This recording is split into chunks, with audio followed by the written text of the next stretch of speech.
Hello again.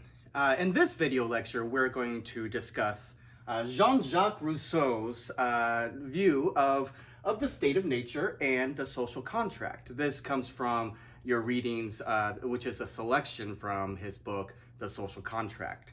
So think about what we already have been discussing with regard to what the state of nature is. As we described in the previous video dealing with Hobbes thought that the state of nature was a brutish, terrible place, right? And this was because humans are by nature terrible people. We're by nature selfish and self-serving and so forth. Rousseau takes a very different approach. Rousseau's view of the state of nature is one where everything is perfect. It's like a Garden of Eden. He thinks that human beings are by nature good. We are by nature willing to help and to trust, empathetic, sympathetic. This is who we are at the most fundamental level. So for Rousseau, he thought that people once were in this state of nature where everything was harmonious, and it's only once society started to develop, once we started building cities and communities, at that point, once we leave that sort of state of nature, that's when humans become corrupt, right? So it's modern technology, modern advances, and of course this was written in the, during the Enlightenment and the building up to the Romantic period, of course. And it's once these societies and these modern advancements start really taking shape and taking form, that's what brings corruption and discord in our experience and in human life, right? So that's the central thesis for the social contract, according to Rousseau. Again, people live in nature without any modern luxuries, any houses. They're sort of off the grid, if you will. And so that's a sort of a precursor, preliminary view of Romanticism. If you've taken like a Western Civ course or a history course, then you may have been exposed to this term before, this term Romanticism. The basic idea here is that we need to get away from modern society, get out of the city, and get back to nature. Get back to a place of harmony where, everything is perfect, you might say. A Garden of Eden. All right, so if it's society that corrupts, right, and it's nature where our true place is, then for Rousseau, this gives us a very specific view of human nature. And he thinks that it's with the progress that makes us so bad. But before the progress, in the state of nature, we had good virtues, excellent virtues. And so he gives us this term. The term is amour propre. I'll spell it out here for you.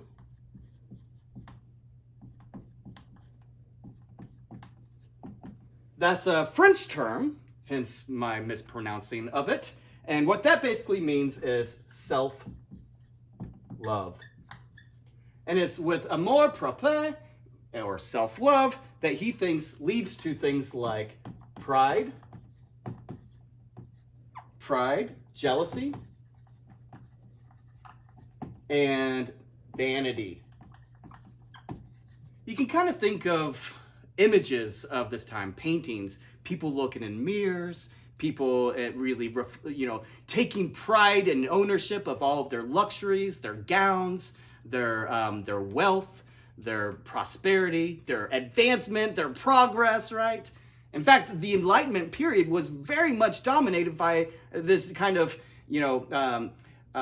this view of progressing to a better world, a world where, technology is solving all of our problems. For Rousseau, that is self-love, which leads to pride, jealousy, and vanity. And the reason why Rousseau thought that that was so problematic was because with this kind of view of self-love, this gives us a new view of identity. Right? So people were no longer identifying themselves with things like, whatever psychological characteristics they may have, or with their religious views or political views. Rather, they're identifying themselves by comparing themselves to their neighbors. by comparing themselves to other people that have other luxuries. So if you've got a certain house, you want to figure out whether your house is good compared to your neighbor's house. And just think about how this is a kind of keeping up with the Joneses mentality, right? You see your neighbors driving a new car. Oh, it's time for me to get a new car. You see that somebody in your community, maybe your neighbor has a new pair of Nikes. I've got to have those Nikes too, right? Whatever it is, whatever sort of luxuries might come to mind, you're always comparing yourself to your neighbors and what they have. And that is problematic. That leads to jealousy and vanity and so forth. And so with this reversal of identity, where we're no longer identifying ourselves with ourselves, but rather we're identifying ourselves with others, what other people have, that's what leads to corruption, according to Rousseau, right? And so for Rousseau, the way in which we get out of that corruption is we try to figure out ways to kind of get back to the state of nature, back to what's natural, back to what we previously once were. So instead of progressing to a better future, Rousseau thought that we were devolving into a terrible future. In fact, Rousseau used, there's some reason to think, some evidence to think that he used indigenous people in North America as evidence for this view. In fact, he gives us what, you may have heard this term before. This term, it's a terrible term, but he uses it. It's called noble savage. So by noble, what he means are indigenous people that have a very complex and very enlightened way of living, sort of a complex yet enlightened worldview. This is because they are living in a state of nature. They have a way of working things out. They've got their own life, their own community, and their own sort of religious and spiritual way of understanding the world around them. But, you know, he thought they were savages. They lived out there amongst themselves and so forth, right?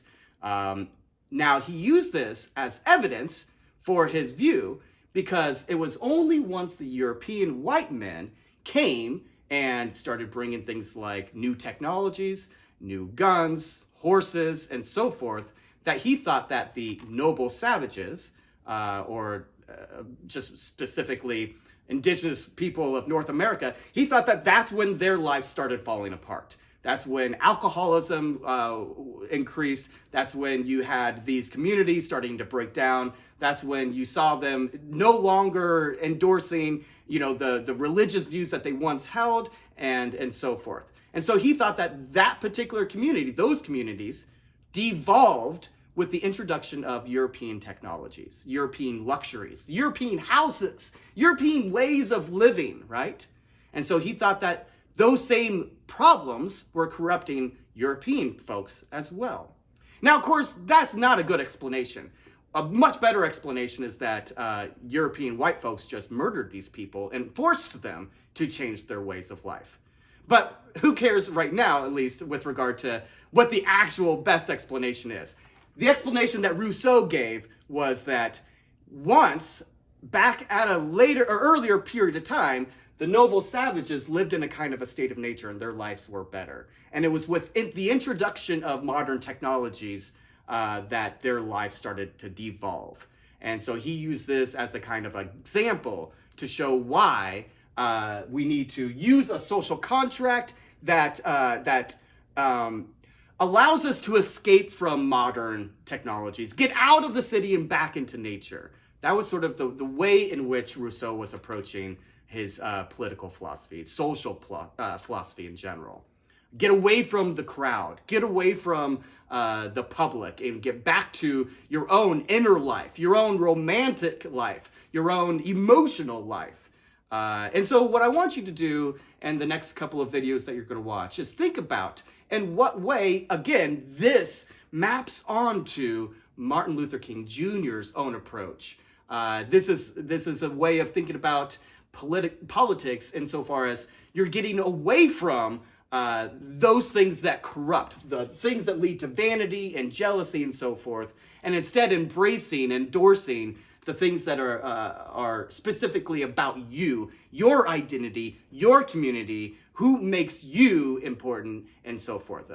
Martin Luther King has lots of things to say about what is the blueprint for your life. How do we shape and form our own lives in a political community? And so that's what I want you to pay attention to as we proceed.